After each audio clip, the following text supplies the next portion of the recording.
Comics with Comics Wellspring. Oh, hello. It is Monday night. I'm excited. I'm hyped. It's Inspired Inc. We're going to have a fun conversation about comics, craft, and all the weird oddities that goes on with that little thing. I'm so excited for tonight. I'm not only this is really cool because this guest I've known for years. We've collaborated on a book on an anthology actually. And we got to meet in New York Comic Con, and it's rare that I get to meet my guests before we do the interview. So this is always like a more comfortable thing. And this guest has done something no one else has done. But they came on Spilled Ink and hung out with us as a writer coming on the live drawing show just to mingle and hang out and promote, which I love and respect so much. Devin Whitlock, thank you so much for joining us this evening. How are you? Hey, Brandon, thank you for having me. Yeah, no, I've been looking forward to this. Excited. Yeah, didn't realize I was the first writer to ever join a drawing podcast. Probably, yeah, there's a reason for that. It was such a cool thing to be like, okay, this is gonna be interesting. And like camera issues aside, it was like the only time I see a writer join, like, I'm gonna mingle with the artists and kind of no more writers should do that, to be honest. Like it's the easiest show to get on for CWS. I will say that too. Like Uh, well, I thought about like angling my camera or something to show like me like scribbling in a notebook or trying to like work on a script or something, but it didn't work. And you were writing a lot night too, huh? You weren't even drawing, you were working on a script, weren't you? oh yeah, yeah, The best way. yeah. Craft on craft. Dude, so you also just came back from C2E2. I've never been before. How was your experience this weekend?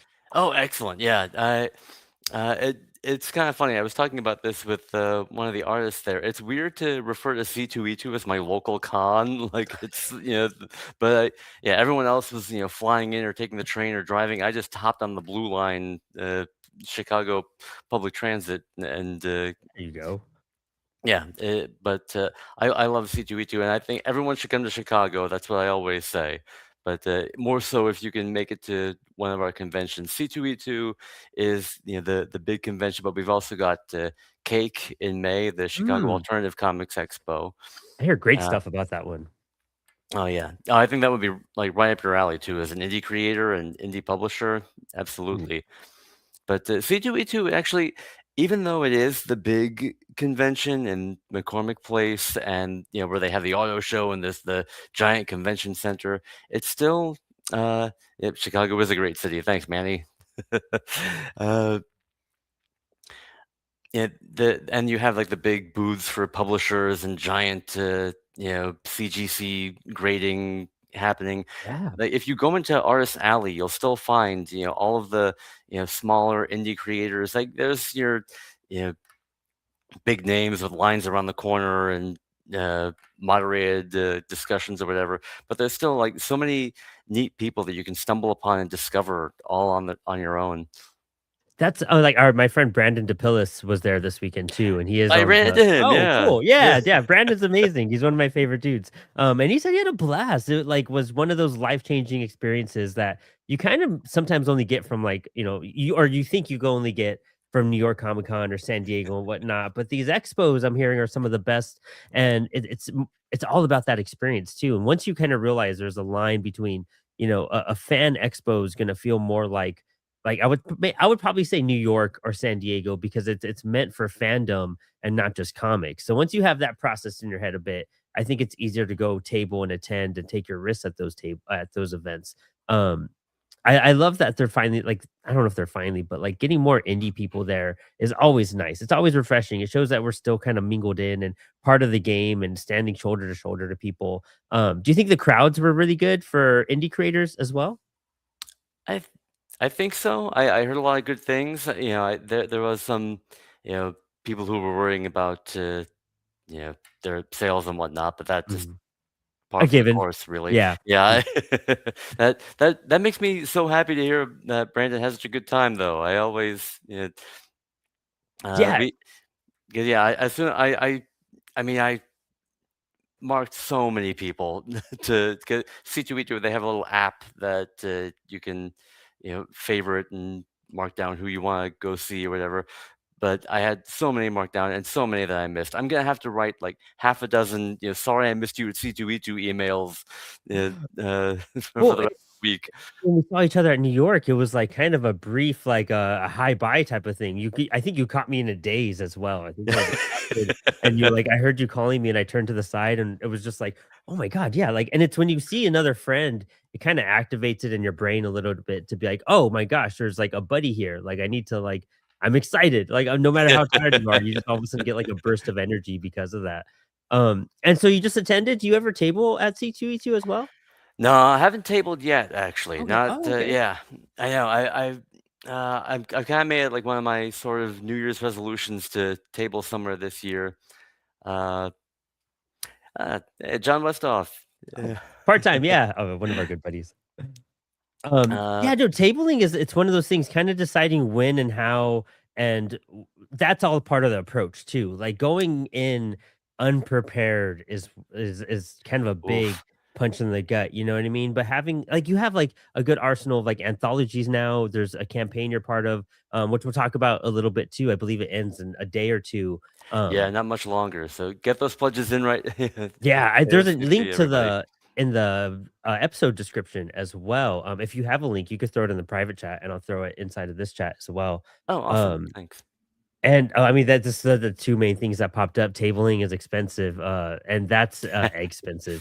But yeah, that's the big thing about it is that you especially for an event like C2E2, you kinda wanna be like, "Okay, what is everyone doing?" Kind of observing and going to cons to observe is one of the best ways to gain that knowledge and to gain, like, how are you tracking? Are you having a good weekend? Or is this more about networking for you? Are you trying to make sales? But finding those little, like, tidbits will save you a lot of strife in the future, which is, I mean, we've all been there where Yeah. we aimed high and just fell. Just Oh, crashed real hard. absolutely. I'm finally in the position where I'm like financially stable enough, I think, to afford to table somewhere. But it is working up that back catalog too, and Yeah. just getting your name out there. I applied to a couple of conventions that were, admittedly a little above my weight class, but you they had over 600 submission or applications, and they were only able to accept a little over 100. Oh, wow. So yeah, that's you I forget if a previous guest or somewhere recently I saw someone talking about how rejection is just part of the process, and that's absolutely true. And you can't take it personally either. I didn't get into these cons, and it's not because my work isn't good or because my uh, gotta try IC3. Oh Oh, yeah. yeah, I think uh, that one too, once it spreads out, finding the accessibility, that's the hardest part, like, getting it to where, okay, can I afford hotel, food, and, like, you probably pay table months ahead of time, but those kind of factors really do dig in, and depending on the location can make it real hard, oh yeah, and it's never y just the table either, because you gotta have a banner at yeah, the table. You gotta have a tablecloth, with your name on it. You can't because if you're just like standing there like you're at a flea market with a naked table and like yeah, three comics spread out, it's not gonna it's be a rough. good look for you. Yeah. I think that's a big thing. I mean, even I'm at the point where, I've tabled the last like 3 years pretty much. Oh, And nice. I now it's like my banner's outdated and I need like a tablecloth that has branding on it, not like the $15 one I snagged just to cover it, just to get me by. But finding ways to invest into your brand and your image when you table is so important because you want it to be memorable, but you also don't want it to be like overstimulating at the same time, and that's a Oh big yeah. lesson I've learned with Apollo. Like, our catalog's grown so much that after a while, I'm just like, I don't know what I should take. I'm carrying like 15 books just to hopefully sell like a couple of each, or just I know which ones will sell at which cons now, but that's all part of the lesson is like figuring out what to take, what's worth it to take. Um, but also not being like overwhelming to where you're just trying to explain every book because they're so different and keeping their attention, and now you're overstimulating that like person who's just like browsing 100 tables that day, Oh and you're yeah. trying to explain 10 books that are radically different. Like, curating your table for events is probably one of the biggest lessons I've learned, um that I need to actually focus on, and uplift your branding enough to where it's memorable, but like it's really depending what you're looking for. Like for you, I think it's a great way to network and broadcast your name and your writing skills and all that type of stuff. Oh, thanks. Well, that's actually why I almost like worry about when I do finally table. I'm just gonna be stuck at the table all day. I Yeah. won't be able to go out and mingle and talk to people and meet potential new fans or friends or what have you. I've gotten real fortunate, and my girlfriend will come table with me sometimes, and that gives me like some breathing room. She knows how to make the sale and what to sell the books. Plus, having like a girl at the table always helps. Where it's just like me standing there. I'm just like, all right, like, let's hope something happens. But like, it's an easy win. You know what I mean? But having someone there with you just to table and experience the event, that's always fun. Or finding a good table buddy. Oh Um, yeah. that's always a cool thing. If you can line up with someone that's doing the same con, a lot of people will do that. I didn't realize how many I've probably passed over too many offers at this point, but like I didn't realize how many people are down to like, hey, let's just split a table. Like we'll both be there and it'll be easier. One of us could get food, bathroom breaks, like, or if you just need to take a moment and just go outside and just get some fresh air for a minute, like that's always needed in those 9-hour days sometimes. Oh yeah. Oh yeah. You know, things that you don't think about. Like when you do bathroom breaks, food, coffee. I Oh know yeah. so everyone I saw on yesterday was just exhausted and down on their feet by the time yeah even just the middle of the morning uh, came around. I mean, by Sunday, I feel like typically if it's a 3-day con, Friday, I'm really excited. Like I'm setting up, I'm like getting my groove, I'm like getting the layout of everything. I'm really hyped. Saturday, I'm probably tired, but I'm just like, all right, it's gonna be a good day. Let's do this. Let's have fun. And then you go out that night. And then by Sunday, I'm just like, I hate everyone. Yeah. I just like want to go home. I want my bed and I want my cats. Like I'm just grumpy and I'm just like over it. And I was like, this drive home's gonna suck. But it's part of the experience too, you have to it's kind of like just doing a music festival for 3 days and just being on stage for like 8 hours a day and whatnot. It's one of those things, just giving it your all and praying someone will give you attention. Um, but I mean, and that's just the thing, like, I think there's so much tabling advice to give, but it's really something until you go and do it, that's when you're gonna realize the lessons and the hardships and "Oh, I should have thought of this." Like, a checklist, biggest advice there too. I think that's my biggest thing. Always have a portable charger. Always. Oh yeah. I mean, I know that I did have a signing not too long ago. Like Oh, actually, cool. yeah, about a year ago, I had a signing at a coffee shop, not too far from here too. I was able to walk early in the morning, but yeah, I pride myself on doing my research, doing my due diligence. I had everything planned. I had like stock, I had a sign up sheet, I had little like standees and something to show the price on everything, stickers, and I forgot change. Oh, I yeah, didn't for have any sure. I didn't have any cash. Never Okay, have change, dude. yeah, Someone asked that in the Discord, what's the best way to, like, carry your change and whatnot, and, like, the lockbox is probably the best answer for sure, but, like, it's crazy how many of us go to a tabling event and be like, "I just have, like, 3 ones on me. Let's hope that gets us, like, by the first few hours." But that's smart too, like, and that's very underutilized, like, in a big way, cons are overrated depending on how you kind of Mm. view some stuff and like financially can do some stuff. But like if you go to a coffee shop, dude, my coffee shop I've been wanting to hit up because I know I see people selling stuff like at on the weekends there. And I'm like, I could literally just like take my cart and like walk down there if I wanted. Or it's like a 2-minute drive. But like your library, your local comic book shop, like you'll get more traction there and you're not spending all that, like, overhead on food and I mean, 1 meal. You're gonna get your Yeah. lunch, maybe or maybe they'll hook you up, if you're hanging out there all day. But utilizing your local community, that's probably gonna build you a stronger audience than if you're trying to travel the country nonstop and, like, put everything on a credit card and put yourself in debt and then try to do a Oof. crowdfunding. You know what I mean? Like, it's a Oh whole yeah. cycle of things you could do wrong and right, but local community, I think that's where comic creators need to, like, refocus themselves a bit. Oh yeah. And that's all I'm doing this year, to be honest.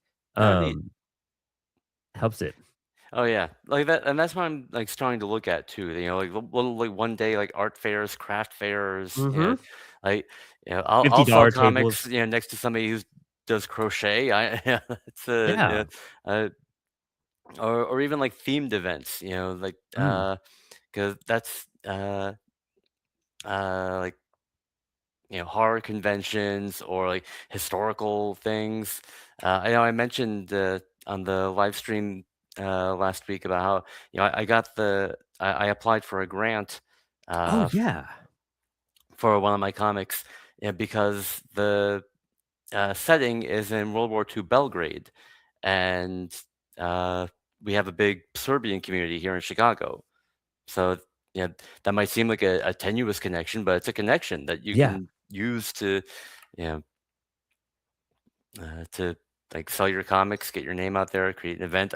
I again, within walking distance, there's a Serbian cafe Oh, cool. at my apartment. Oh yeah, unbelievable pastries. Highly recommend. The dangers of that sometimes is always great too. But no, that's an interesting way to like kind of put stuff together. Is like, I think all of us look for like art grants, all like out of the bat. We're looking for a way that connects, like that mentions comics, that mentions art, but like finding that loophole, like finding a grant that kind of just has a relationship to something and to something that a project you're either developing or maybe you just kind of create a project to get you that grant, but you could kind of work your way around the funds to kind of do that and another project at the same time. There's all sorts of things to kind of figure out there. And your approach to the grant stuff, really fascinating. And it kind of got everyone on the call thinking about like, man, how do I find like something local that or statewide that would even do something like that? Oh, awesome. I mean, so how did you even come across that connection? Like what were you researching grant wise to discover you could maybe find that way? I actually wasn't. Oh, And nice.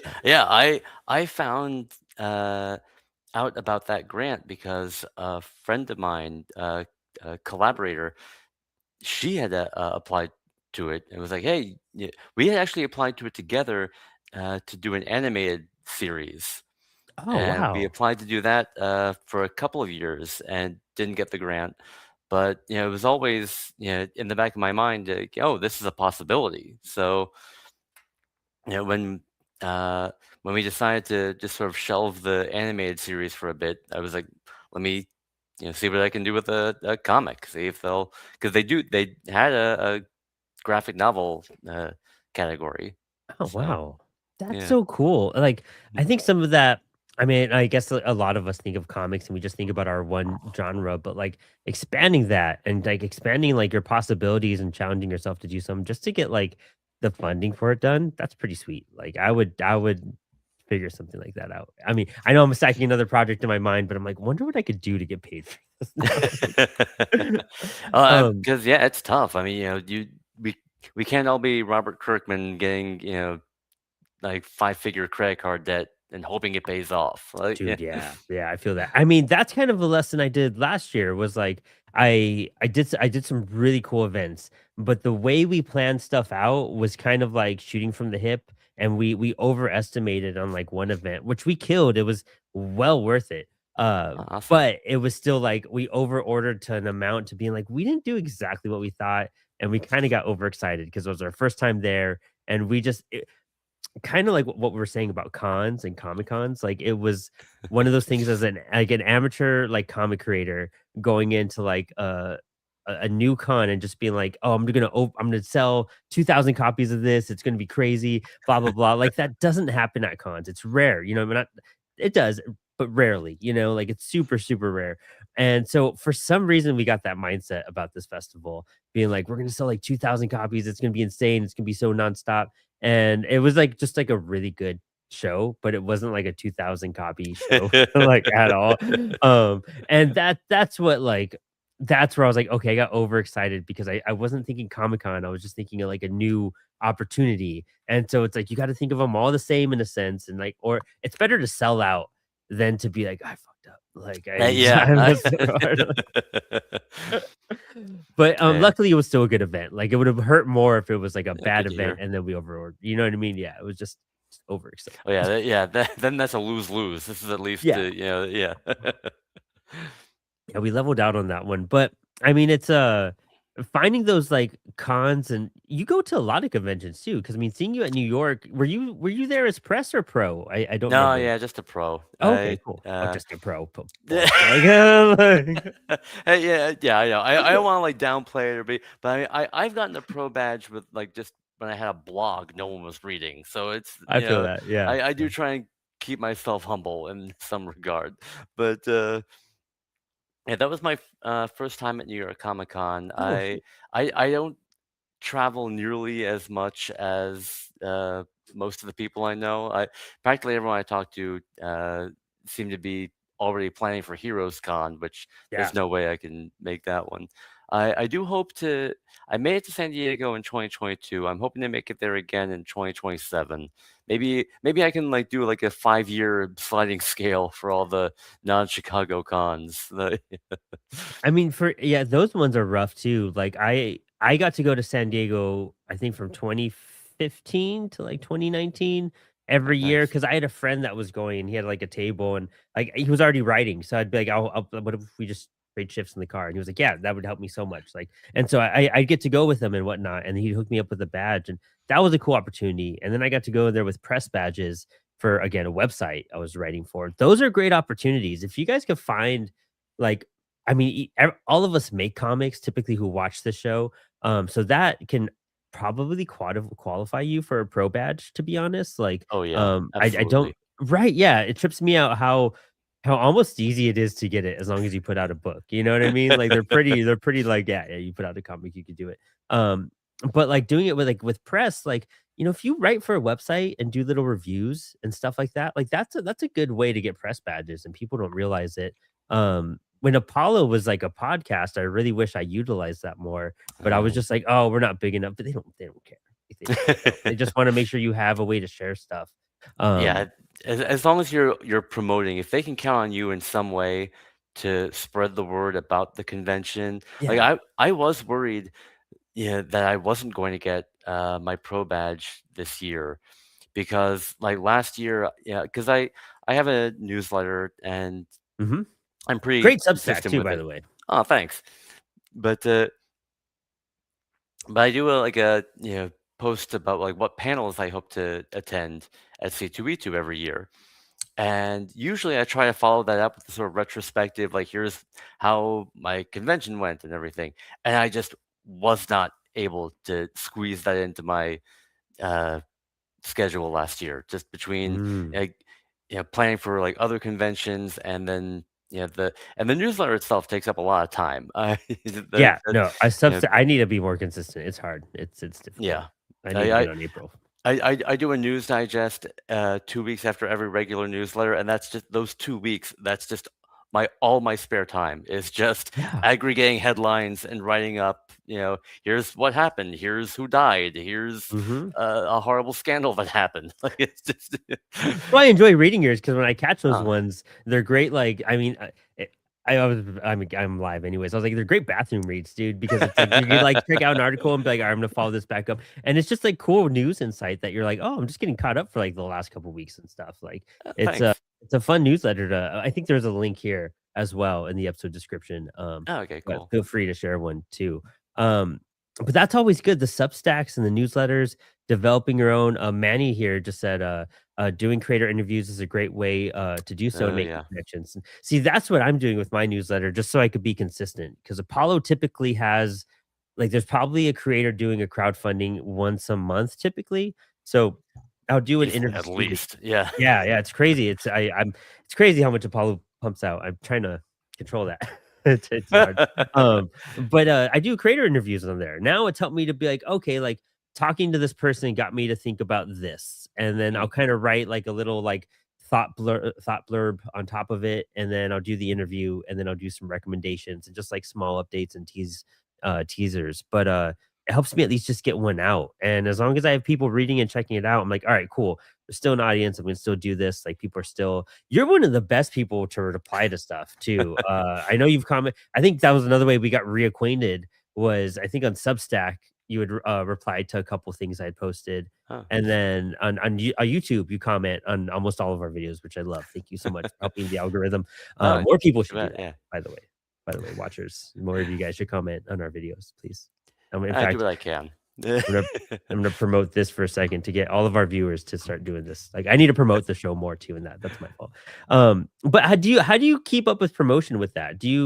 How did you catch like subscribers and how do you keep that Substack alive.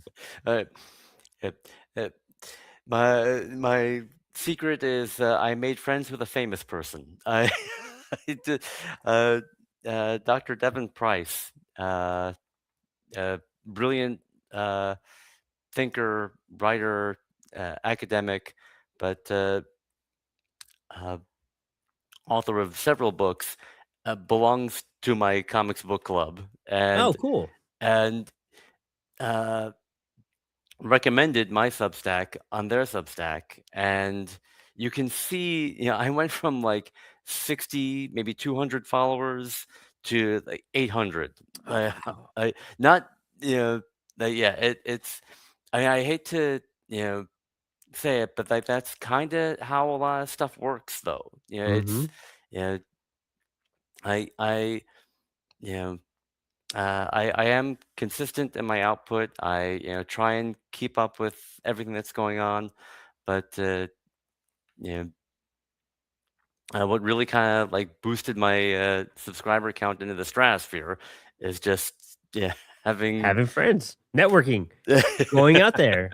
It's one of those things, it's like, you feel like it's a no-brainer, but it is the best way to get bolstered. Find like, that's a big part about cons too, is talking to people and networking and, like, getting to know people. Like, I think even with, like, this job and, like, what I do to do, like, balance CWS and Apollo, it's a lot of, like, relationship building, and I Mm, have to try to keep relationships, like, throughout, like, different aspects. Like, you and me have a certain relationship, like, we're friends and we talk online and, we share each other's stuff, and then as I interview more people and meet more people on Discord, like, I try to maintain some sort of, like, positive, friendly relationship with people where they're comfortable talking to me, but also, like, know, like, I would love to talk to you more, but sometimes I'm gonna be shitty at replying, and it's gonna take me forever. But it's like it's nothing unintentional. It's just like, how do I try to re-nourish that when I do reply back after like 6 weeks after someone asked me something? I'm like, I'm so sorry, I just hate Instagram and I don't reply. Like, well, and that's part of it, though. Is like, if you have, as long as you're like genuine about who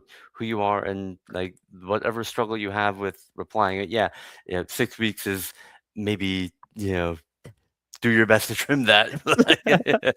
Like, because I would have like, uh, like anxiety over like replying to, oh, like, social same. media still, like I I hate it. get oh my god, my heart starts beating faster just thinking about opening up Yeah. Instagram. I know I've got like a dozen DMs waiting for me, but Yeah, feel that.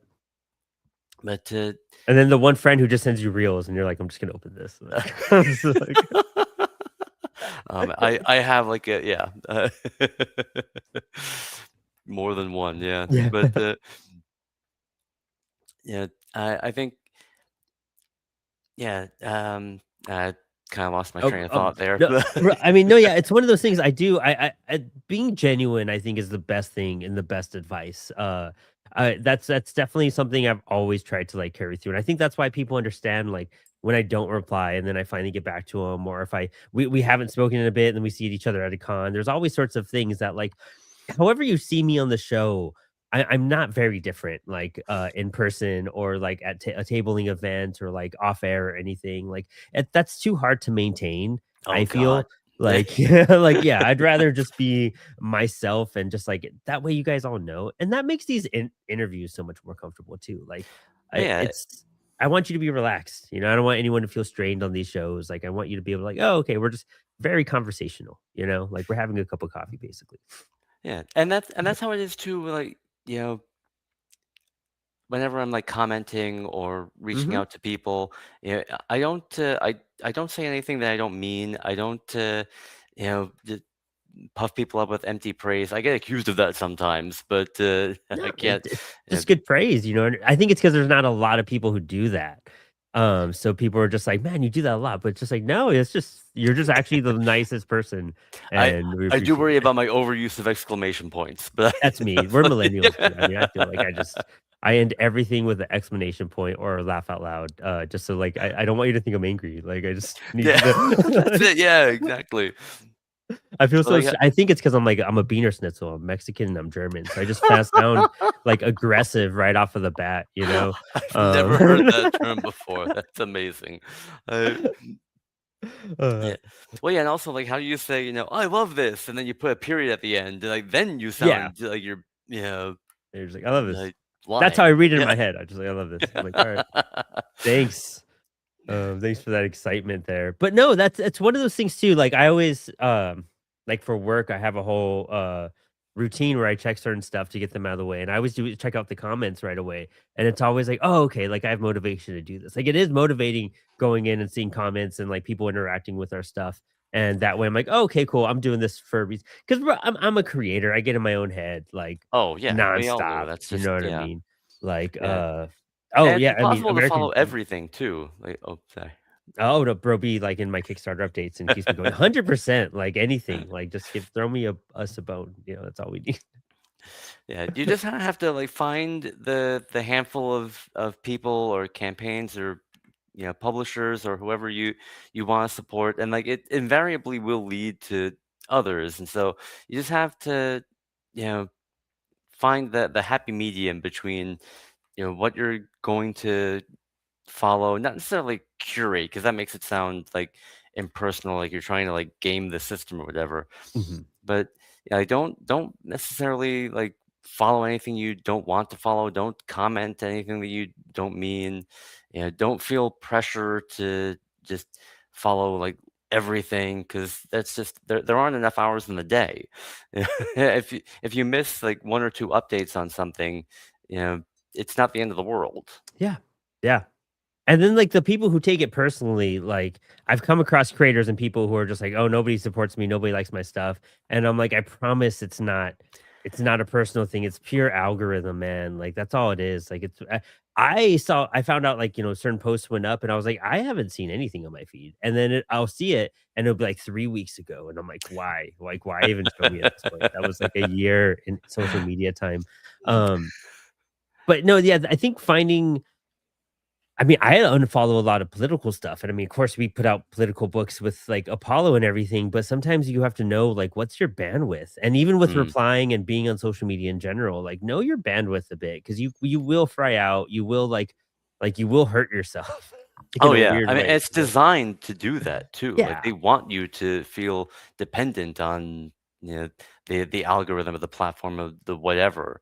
Mhm. Yeah, yeah, I don't think LinkedIn was, like, my go-to for a bit because it was like, "Oh, it's so clear here," and I just see updates from, like, business or, like, creator stuff, and it's, like, articles and everything, but even then, when you're on something too long, you're gonna be like, "Okay, this is just, like, the same stuff regurgitated over and over." This facelift on this platform to this platform. That's why I don't go on Facebook. Like, Mm. I know I have a Facebook account because it exists because of my Apollo has a Facebook account and my Instagram, but like I fixed it up once, being like, cool, I guess I'm back on Facebook, and I had to join it for work too, I think. And I never go on it. I have tons of messages on there, and I have friend requests like crazy, and I just like I will go through like maybe once a month and be like, I'm just gonna approve 5 things, and then I hate this platform. Like, Yeah, I yeah, can't. LinkedIn was tough for me because I have a day job, and so I got, like, a lot of conflicting advice about whether or not, "Oh, keep LinkedIn separate for your day job, and then you can do all your, Oh your wow. creative work everywhere else." Other people said, "No, make sure that, LinkedIn, just put everything out there for your day job and your creative work." And I tried that, and I had people from my day job then subscribing to my newsletter and then just leaving as soon as the first they got the first update, like, oh, this isn't about cybersecurity, and then it just so my follower count was just like a roller coaster for months. My girlfriend has that. I mean, she's smart about it. So she'll go by like she goes by like Lex typically, but then she'll go by like her full name at work so Uh, that nobody finds her on social media and like sees like the comic book stuff and stuff like that. Because I mean, some of the Apollo Smart. stuff we have, it's political or it's like some stoner stuff or it's just comics. You know what I mean? Like this is everywhere. But it's one of those things like keeping it separate from your day job it can be important at that point too. Like you don't want it to interfere too much unless you have someone that's cool with you at work that's just like, Yeah. are you gonna, like, be a cool friend and, like, subscribe and keep updates with it? Like, I don't wanna, like, have everyone because then you're just a comic book guy and like nobody really cares. Like Yeah. side work. Yeah, or you have somebody who's like, gonna, report you HR or something. Yeah, exactly. Yeah. I mean, I worked at Aldi for a bit when I moved to Virginia, like, and I was doing right before I started CWS and everything. And I remember the year I got to go to San Diego, and this was before I was working for CWS, but it was like they sponsored my anthology, and I had this variant of bam, that guy with the gold Oh, spot very on there. cool. And I it was we got to table, we got to do all this stuff. I got to do like 2 panels, and I had like the most kick-ass weekend. It was the most like rock star comic book weekend I'd had in like a long time. And it was super like as a new creator, it was like the ultimate weekend ever at San Diego. And then I get back to like Aldi, and then my Yeah. manager's like, "What's up, loser?" And I'm just like, none of you know how cool. None of y'all I know. did a Like, thing. Like, come yeah. on. I'm awesome. You guys just don't appreciate it. But that is like literally the real world, and that's kind of where there's a Coheed and Cambria song called "You Got Spirit Kid," and like the like part of the chorus is like nobody gives a fuck who you are, and I like once I realized that. I was like, you know what? No, like that's true. Like that's a good thing though. Like nobody knows who you are, so you got to like always be on it. You always have to put yourself out there. Like you could make mistakes, you could do all this cool stuff, Oh, but like yeah. you'll find your group that's never even heard of you in the community. So it's like you just got It to be takes the humble pressure and fun. off. Yeah, Yeah. takes the pressure off. Just Yeah. be yourself and do it the way you can. And because any mistakes you make, any cool stuff you even did, it's probably gonna be forgotten about in like a year or two. And so you just got to keep doing it. It's kind of like when people win awards, they're just like, yeah, and the next day we just went back to work, like nothing, Yeah. like it's now on my shelf. Like I just have to Yeah. dust it every 6 months now. It's just an object, but it's one of those things. Like you gotta understand that balance between being humble and like knowing where you fit in the real world. I guess it's Mhm. always weird too. Um, oh, let me see what American Demon said here. My coworker dropped $100 on Pokemon card gamble. And am I expected the same for my yeah, no, honestly. And then when you hear stuff like that and coworkers doing stuff, you're just like, dude, just buy my comic. Like, why Yeah. aren't you supporting me? Like, you know I'm hungry. Like, you know this. We've talked. Like, and real fast to go back in the chat, I totally missed this. Thornyappy said, I got a grant to work on an original graphic novel this year. Hey, way to Local go. grants, oh yeah, super congrats. Local grants are an amazing way to get a project funded, expand your reach as an artist in your region. Yeah, that and it's like you get the money and you can kind of put that towards various things depending on what kind of creator you are. That could just print your book and you kind of don't need a crowdfund, or you can crowdfund and just keep that Yeah, money. just You know what I mean? Like keep on you doing it. found that Like excellent, yeah. have it fund your tabling events. Have like find ways where you could crowdfund or find grants so that you're not paying out of pocket so much for these tabling events. Or maybe you could build like an amount knowing like, oh, I'm gonna apply to 10 events, that's $2,000. How do I get that through various ways? Or how do I put out a book and put crowdfunding money aside for tabling? That's smart. I've never thought about that before. Um that's what we got to do now. Well, that Um that was one of the aspects of the grant. You have to submit a budget. It was ah one of the most like out of all the like tabling convention applications and like pitch packets I've submitted to a publisher, the grant application was the most involved, uh, uh, complicated application I've ever submitted. The You had to have a budget. You had to have proof of residency. You had to mm. tie it to the subject. Uh, of the grant and explain how you know, it served the purpose of the grant. And yeah, it's that sort of thing is no different from submitting to a publisher, but that's definitely like a big thing. Make sure you're following the guidelines. Yeah, Mhm. always and forever. Yeah. I mean, and that's for so much too, because even for like anthology submissions, we're really strict on our guidelines for the most part. And sometimes we'll let one or two things go. But for like we're really diligent just to be fair to everybody, like for Well, like yeah, you have to be. quality, page count, like all that type of stuff. Like, unless there's like a direct conversation where we had to work something out or you were hand selected for something, that's kind of the only time we'd ever break the rule for some stuff. Mhm. But like doing part of that, like we kind of do that so that people are prepared for other applications and other grants. Like we just sent out like acceptance and rejection letters for this Comic Fascist Dos. And That's like one of the hardest things to do because like you get so much good work and I hate saying no to a lot of work, but sometimes it just doesn't fit the overall like feel of that book or like the feel of the other submissions and it's a story that pops out and like it doesn't work with the flow of things or just small stuff like that could even disqualify things. But that's like part of the whole thing of making comics is like you probably make the submission for something specific or like you're filling out an application for something specific, but like the way it's selected and chosen has to be intricate so that you know how to either pick yourself back up and try again. Cause that's also another thing. Sometimes people are just really new to a lot of stuff, and it's Mhm. like it's okay to get rejected. That way you could go back and do it again. And that way you kind of have a better understanding and you know what to learn. Especially if they give you feedback. I doubt grants give you feedback, but in general, creators and anthologies and whatnot. Yeah, and that's like I said before about like not taking rejection personally, because yeah, just because it doesn't fit one thing doesn't mean that you can't go ahead and make it. Or Yeah. my first published comic was my single page in CyberSync, but the first completed comic I ever did was a rejected submission to an anthology. It Hmm. was like a single page. I you know, submitted to an anthology that was had an open submission and was going to be crowdfunded, but it didn't make it. And so I figured, well, I'm not just gonna sit on it or let it disappear. So I posted it to my newsletter, and it's been one of the top posts that I've had.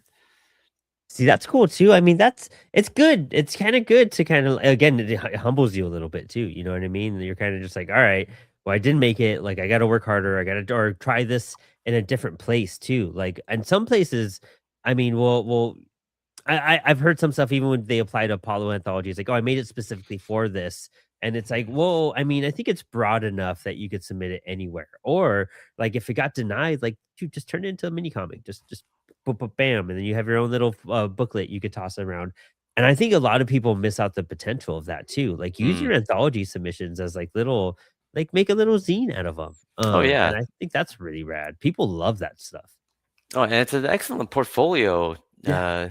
yeah, entry too, because that's what a lot of publishers are looking for too. They want storytelling. They want sequential art. They want to show that you can develop a character, and if you can Mhm. do that in 4, 6, 8 pages, even if it doesn't get into the anthology, then yeah, you have it to you can preserve it to self-publish or Yeah. just show it off. Yeah. Yeah. Yeah. And I mean, that's you could sell that for 2, $5 on your table, and there you go. You got, like, a table piece as well that'll actually make you some money that's, cheap to put together, just a little time consuming. That's what I did with, I'm going to do with that Stone Wars little comic I've been drawing on Spilled Ink. They're Oh, all neat. one-page stories, like, they're all one like, just, like, little one-shot things, but, like, it shows, like, the growth of when I started drawing last May to where I wound up, like, almost a year later. And it's kind of a cool thing to kinda measure yourself too. Um, I mean, yeah, everyone here in the chat's jumping up on that. Yeah, zines are a perfect way to build confidence. Zines and ash cans are a great way to get stuff out there. Plus, they're cool and punk as fuck, and everyone loves them. Yeah, dude, like Oh, yeah. I think that's a cool freebies. You won't kill yourself by like handing those out. You're not spending 3-4 bucks a piece to print them. Like you're spending $1 or Yeah. less to print those probably. And those are handing those out to if when you go and network, that's the best way to do it. Oh, yeah. That's how I got started, actually. Even before I had any, before I had a blog or a Substack or a printed comic, I just took a single sheet of paper, folded it in half twice, barely did better than stick figures. Like, there's a reason I'm a writer, but it had a story. It had my name on it. It had my contact info. Uh, you know, And it and there's still, there's a comic strip, called XKCD, and it's Mm, literally just stick figures, and it's hilarious. Like yeah. Stuff like that, like, it's just go out there and make it, like, there's so many possibilities. That's the cool thing about indie comics is that there's no bar of entry, like, we just want you to put stuff on a piece of paper and show it to me, like, just put a sequential story together and show it to me, like, that's the bar of entry is, like, you gotta print it, you gotta draw it, and you gotta print it, but, like, that's having your info in there and having something where people could look back on, because I mean, I'm sure after C2E2, like it's hard to catch up to how many people you talk to. It's hard to kind of like catch up to the things people handed you for free or you purchased, and now you have a big stack to go through. Like you're kind of hazy and blurry for a few days post con. Like especially I've done so many podcasts, like getting back in town that day or the day before, and I'm just like, I hope this guest is great because my brain is not here. Yeah. And What was that? How would yeah, yeah. but like then I go through the stack and I find stuff and I'm like, oh, cool. I'll add this person on this, social media or whatever, because it has their info or QR code or something. Like those go a long way because everyone's TBR pile is like this Oh, high, yeah. and it keeps on getting added onto it. So people won't discover your stuff until sometimes a year, 2 years later. This Oh, dude I'm Jonathan positive there's stuff Hendricks. from last year's C2E2 that I still haven't read. Yeah, hands down, hands down. I kinda started doing Cats, Comics, and Coffee because I have, like, 3 boxes full of indie books, and I'm like, I haven't read half of these, unfortunately. Like, you get so many and you back Kickstarters, and then you're trying to catch up. You have your own reading list at home, and Oh, you're I've just been like yeah. yeah.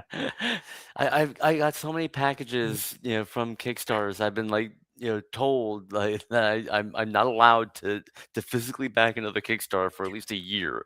I it's just PDFs for the foreseeable future. But Oh, well, see, yeah, that's my we're issue running out of too. room.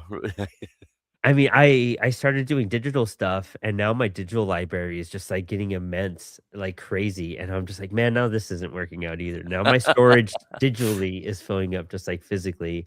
But like, yeah, that's the thing too, is just like knowing your stuff will be discovered sometime between now and 5 years from now. And as long Exactly. in timeless stories, it doesn't matter. You know what I mean? Sometimes they get cooler over time, or they rediscover you and you have another fan that's going to catch up to all your work. And that's always a cool surprise. But just building that catalog, I think that's just so vital. Just keep on doing it. No, What got you to absolutely. start writing? What made you realize that but this is typically the first question I ask people. But like, what like We just got you in think, that realm being like, this is what I want to do? gosh, honestly, I think I've always wanted to be a writer. Like even when I was like a little kid, I made my own comic, or would write like fan fiction about Candyland characters because it was just Oh. yeah. I think like I was involved in like the literary magazine in high school and college. I did all that stuff. You know, I've got several unpublished short stories and novels on my Google Drive. But there's just something about comics that I've always loved. I've always appreciated. It's an incredibly underrated art form. And you talked about like the barrier to entry, and honestly, that's part of what made me stick with comics. I've submitted short stories to magazines. I've submitted novels for publications. I've submitted plays to theater companies. But if you can like find an artist, then you can make your own comics, and you can get, or if you are like that rare unicorn of a writer, artist, editor, they that, and then yeah, just make your own comics. And uh, if you if you like self-publish a book, like there's still like a bit of stigma to it. That's kind of going away, thankfully. But like there are like some like gatekeepers who will think, oh, like that, so you couldn't find a publisher, huh? But if you self-publish a comic, then people see that as an accomplishment. They say, wow, you made this, like, and that's you know like it's so much more of a welcoming vibe than like the sort of like gatekeepy literati academia type that we kind of associate with a lot of traditional publishing. Mhm. Yeah, no, totally. Honestly, that's kind of like why I just turned Apollo into publishing. I meant to just house my own comics at that point, but then it gave other people confidence, and they dug the brand, and the brand kind of just grew into something. And that's where I was like, okay, well, I guess I'm a publisher then. We have a title, we have a community. Like it's really like it's like starting your own record label, kind of like we're just Mm. like this is all my local bands, basically. This is what we put together, and it created. I think creating a community is now the most important part. Like, you're doing that through your Substack, you're doing that, like, by connecting people, through the anthologies you've worked with and worked through, and you've kind of dipped your feet in different, like, communities, which has grown into one giant community for you, and that's what people gotta do more in terms of, like, "Oh, I'm putting something out," like, who can I also collaborate with in some shape, way, or form to make this Mm. grow? Like, making it grow by yourself, I think is one of the hardest parts, because you have to interact with people. You have to go out there and share them and then join. Like, I'm part of like 7 Discord groups, and like 4 months ago, I was part of like 2. You know what I mean? And like, you gotta like even like Oh, expand that range and whatnot, like just to I've find been some ways of dozens, I promotion. think. Yeah, I should do better. But also, like, I hit a wall of burnout last year, post like Baltimore and New York Comic Con, and so I kind of just like frazzled out. And now I'm trying to think of ways to do things differently to still be part of bigger communities, but without being so overwhelmed. You know, like we're talking Mm. about answering messages and stuff like that. Like, it's one of those things. Like, how do you eliminate that kind of anxiety so that you could flourish as well? And that's hard. Yeah. Yeah, I I, I do uh, set myself very specific. No phone like an hour before bed. Yeah, no screen time. I usually that's part of why I usually catch up on you know Discord. Yeah, my day job, isn't the kind of thing that I can like sort of passively do. I do have to be kind of engaged for those 8 hours, so I don't get to be online, you know, during my workday as much as other people do, which you know, I'm very jealous of. But Has its pros and cons, I'm gonna say. yeah. Like, well, because now, like, I don't like, I try not to use any social media after work hours because I run the Discord.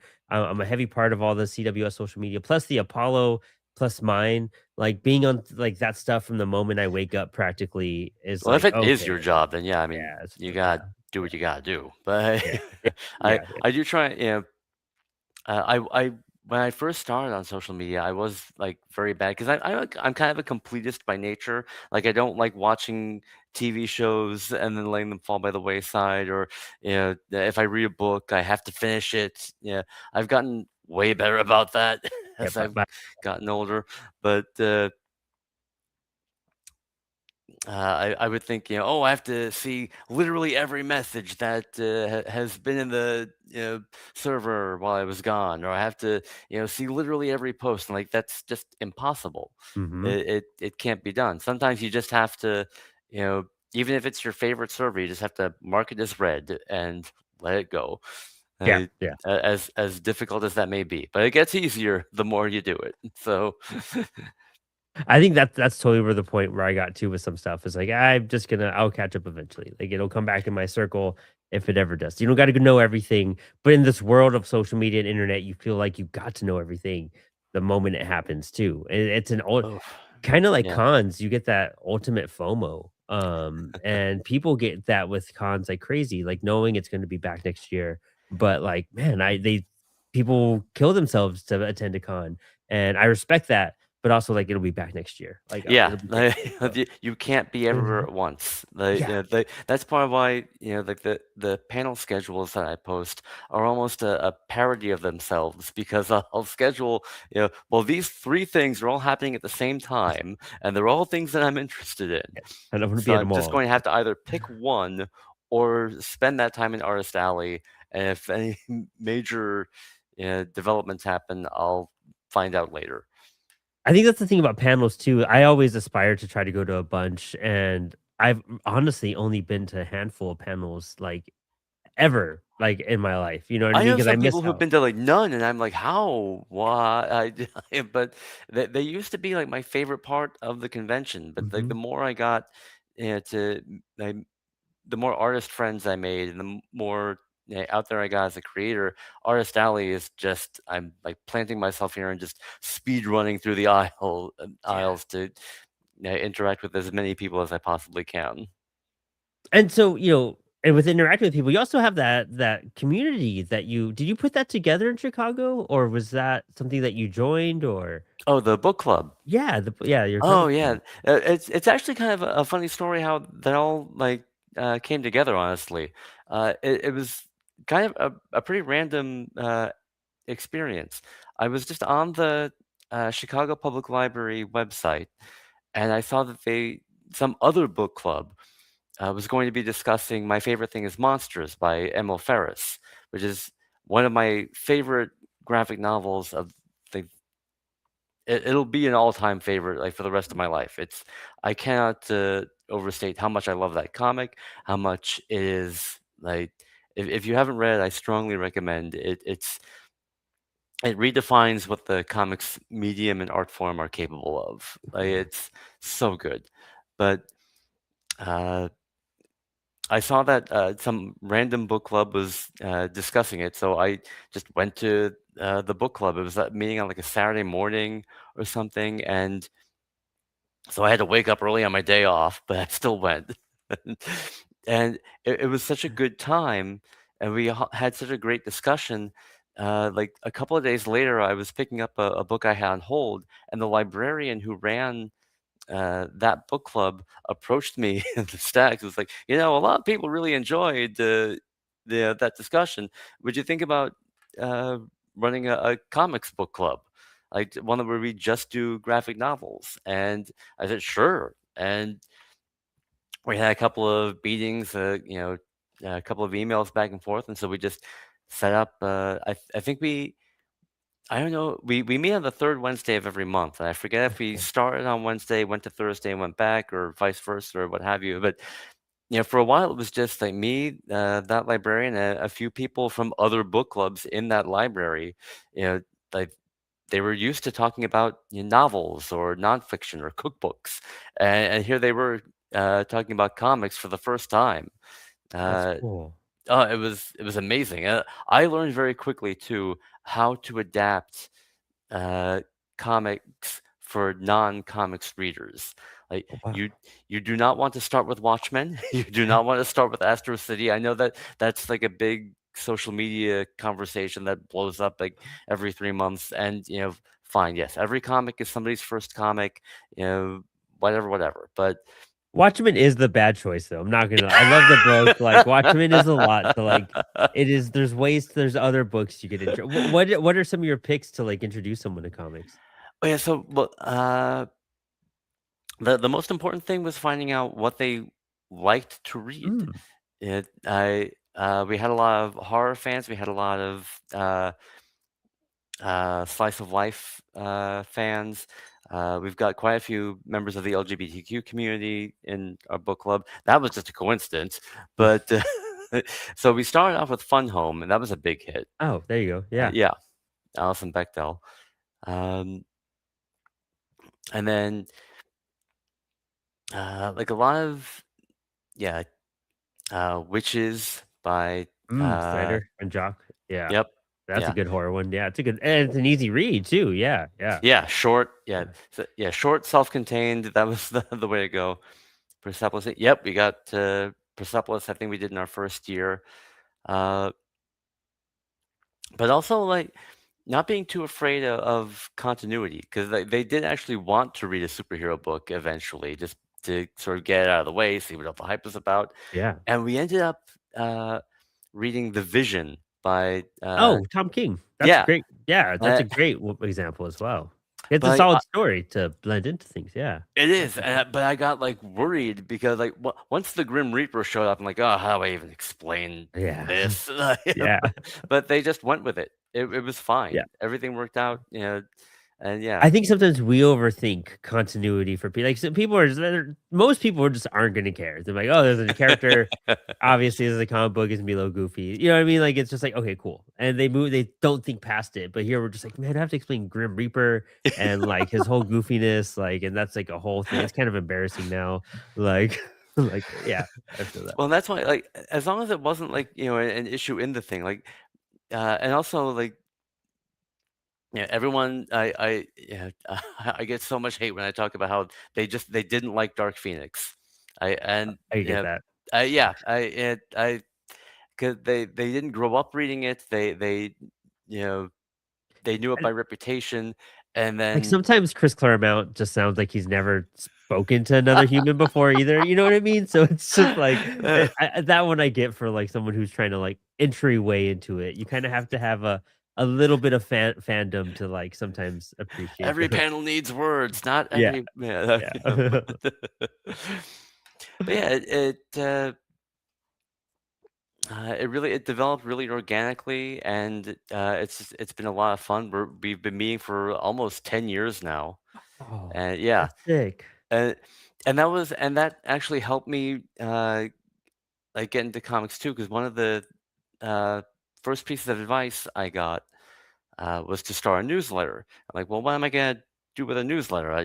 Who wants to hear what I have to say? I'm not working on anything right now, but I already had a newsletter for the book club. So Mm. I just, made that public. I just added, and I added like a little essay at the end, and then it just went from there. And in fact, the News Digest actually became also like sort of started by accident, Ooh. because I used to include like just like 3 or 4 links, like, yeah, here's what's happened, the big stories in comics, and uh, but after like the first year of or two of the newsletter, I the two big pieces of advice I got was that the news part is too short and that the news part is too long.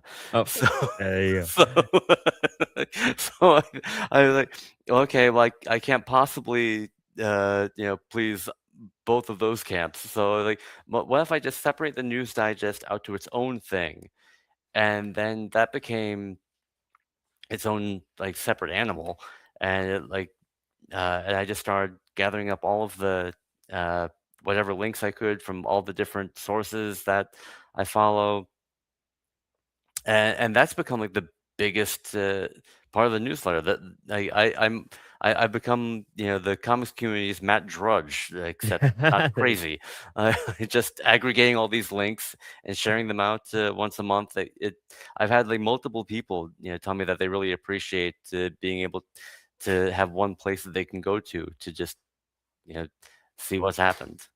Well, we just insider and where we do that show, The Print Shop, and we were talking about doing more industry like coverage and doing stuff like that, and I was like trying to find all, like, the sources I have that pull, like, articles and lists and whatnot, and then, like, yours is it kinda got narrowed down to yours, and then I was like, I don't want to be ripping off Devin's stuff all the time. So, like, Aw. I was just like, "Well, at least my portion will probably come from yours, I'll give you a shout out." But, like, whenever that part starts up. But it was kind of funny realizing that, like, there's a handful, like, the Prana newsletter does some stuff, and there's all these other things, but I was like, "Where are some stuff that I, like, really, like, can pull out of left field sometimes?" And, like, yours is a really good, deep dive into some of that too. So really encourage our audience to go check out your Substack and Aw, everything. That's it's a good spot to be in.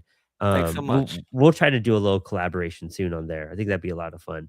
Oh, cool. To Yeah. really yeah, because it's all, like you said, you just have to find people, network with them, and you both grow from that. That's the cool part. Like you both can find new followers, you both can find new fans, and kind of you're helping people discover new stuff. And that's what I feel like that's what comics is all about when we're sharing and helping each other out is how do we find yourself the reader that is looking for your book? May not be looking for mine, but they probably love yours. You never know what you'll Oh find yeah. that way. Yeah.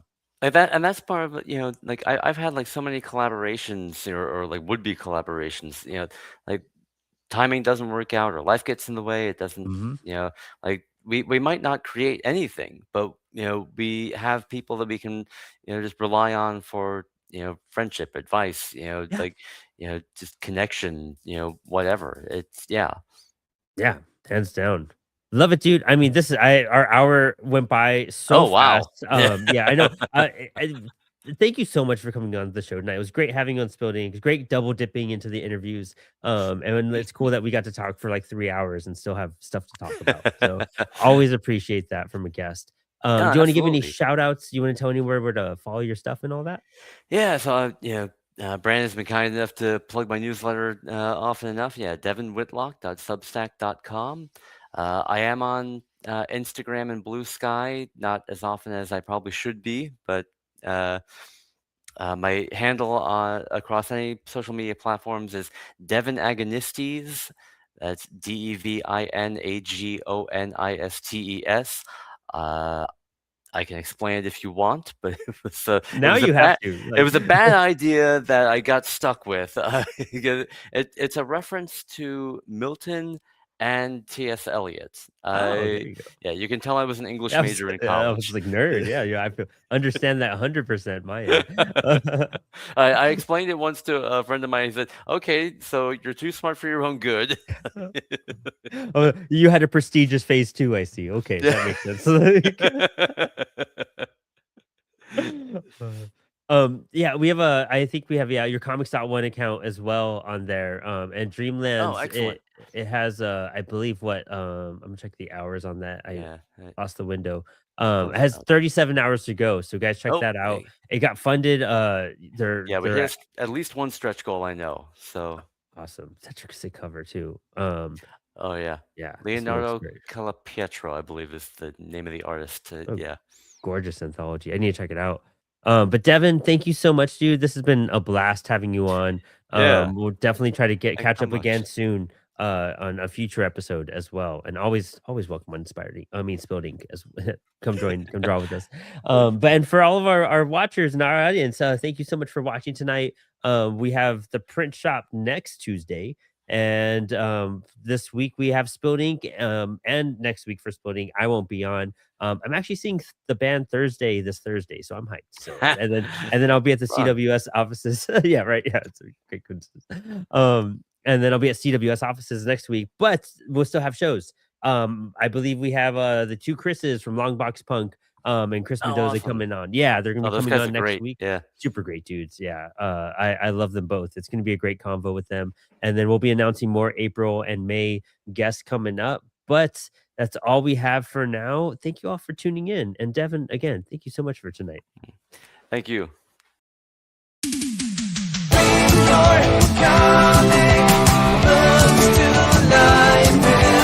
Print your comics with Comix Wellspring.